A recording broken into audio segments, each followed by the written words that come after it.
Gaurkoan kamera aurrean Asier Piera dugu gurekin, eta bera Klitxe taldeko taldekidea da, eta taldekideekin batera single berria estreinatu berri dute, eta xehetasunak ezagutuko ditugu datozen minutuetan. Lehenik eta behin Asier, konta iguzu, zertan ibili zarete azken elkarrizketa grabatu genuenetik?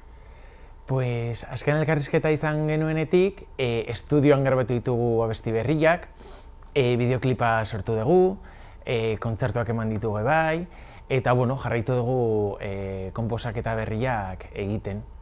Nahiz eta egoera txarra izan, egon geha asko mokitu geha eta gauza desiente egin ditugu. Primeran, eta urtarrilaren 28an lehen singela atera zenuten, erraza izan da proiektu hau aurrera ateratzea? Pues bai eta ez, guretzako oso garrantzitsua da talde on bat sortzea. Azkenean jende asko dago gure atzetik, diskografika, distribuidorea, diseinadorea, eta talde profesional bat sortzea garrantzitsua da, eta horretarako erabaki asko hartu behar dira. Orduan, talde on bat sortu baldin baduzu erresa da, baina erabakiak hartzea batzutan ez da batere erresa. Noski. Eta singleak Konjuro izena du, zer kontatu dezakezu honen inguruan? Pues, Konjuro abestia arnaz hartzeko eta libre izateko abesti bat da. Azkenean, nahazten dira sentimendu asko eta hola bakoitzak hartu ditzake nahi dituenak bere konjuro propio izateko, ez? Hasieran badirudi abesti lasaia, baina pixkanaka erritmo hartzen du eta guztiz aldatzen da abestia. Eta singelaz gain, bideoklip bat atera duzu ere, nolakoa izan da honen sormen prozesua? Pues, bideoklipan, azaltzen da pixkat abestiaren mezua, ez? Haur batzuk azaltzen dira adibidez, haurrak azkenean alaitasuna eta despreokupazioa transmititzen dute, ez?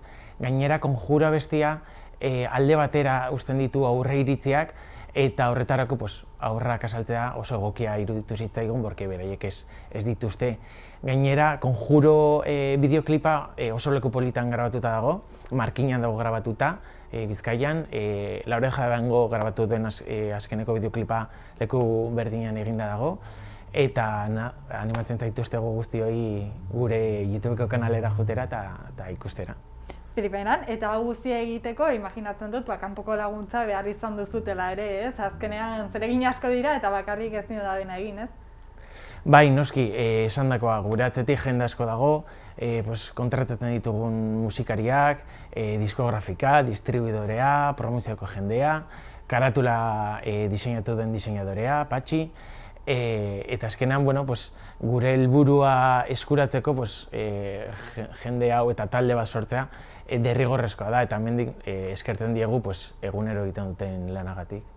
Oso ondo, eta singela aurkezteko behin kalera aterata, ez dakit zerbait pentsatuta duzuen aurkezpen lan horiek egiteko? Bai, alde batetik promozioa egingo dugu. Promozio online deitzen dana, Spotifyen eta YouTubeen ondo kokatzea, bai abestia eta bai bideoklipa, eta beste alde batetik promozio offline, orain egiten ari dugun elkarrizketa adibidez, Bilbon izango ditugu elkarrizketa batzuk bai, irrati batzuekin, telebista batzuekin, eta gero badago beste parte bat, gehien gustuko duguna da kontzertuak ematea, eta azkenean nahi duguna da jendeak zuzenean gure abestiak entzutea. Eta taldean 3 zarete, ez dakit errazagoa ote den 3 izan da erabakiak hartzea edo erandik konplikatuagoa den denok ados jartzea? Gu egia esan oso ondo moldatzen geha, txikitatik ezagutzen geha eta adibidez konposaketak egiteko eta oso erraza da, azkenean dinamika hon hartzen dugu eta ez ditugu bateria arazorik. Eta lehen abestiaren posizionamendua aipatu duzu, ez dakit abesti arrakastatsu bat lortzeko zer behar ote den edo nun dagoen sekretua eta sortu berri duzuen abesti honek sekretu hori daukan. Pues oso galdera ona da, baino uste dut erantzunik ez dagoela, edo behintzat nik ez dakit. Azkenango egiten dugu gustuko dugu musika. Egia da nahi dugula jendeari gustatzea, baino gu ez dugu gure musika estilo aldatuko jarraitzaile gehi izateko.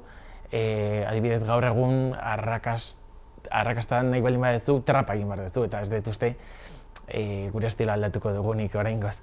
Orduan, uste dut erantzunik ez dagoela eta baldin badakizu, elkarrizketa bukatzerakoan esaidazu. Eta pandemiaren ondorioz kulturaren munduan etenaldi moduko bat bizi izan dugu, nola egin diozue zuek aurre egoera honi imaginatzen dut ez zela bat ere zaila izango zuentzat? Bai, egia da, taldea sortu zala pandemia aurretik, baina pandemiako urtetan izan da gehien hasi garen momentuan. Orduan, ohituta gaude, egia esan, ohituta gaude eta uste dut, azkenean moldatu behar zea. Kontzertuak ez baldin badaude, konposaketak egiteko, edo grabatzeko, edo bideoklipa pentsatzeko, denbora dago, orduan, Primeran, eta etenaldi honen ostean, badirudi dena pixkanaka martxan hasi dela, ez dakit jada kontzerturik alduzuen, hitzordurik, edo pixka bat adibidez dena berpizten ari dela dirudien, edo ez? Pixkanaka, dijo, egia da oraindik oztopo asko daudela kontzertuak egiteko, orduan, momentuz, espero dugu kontzertu asko asaltzea, ez ditugu kontzertuak antolatutak, baina antolatuko ditugu eta asalduko dira seguro bai. Noski, eta singlea atera duzue, baina ez dakit singlearen ostean diskoa datorren edo zerbait aurreratu dezakezun. Bai, disko aterako da, hori seguro, egia da pixkanaka goaz eta gure helburua da hilabetero edo bi hilabetero abestiak kaleratzea. Abesti desente izaterakoan, gehi abesti berriak, disko aterako da, baina pixkanaka goaz eta denbora egongo da bai. Primeran, Asier, eta elkarrizketarekin amaitzeko konta iguzu, zein beste proiektu dauzkazue 2022 urte honetarako orain urte hasieran gaudela?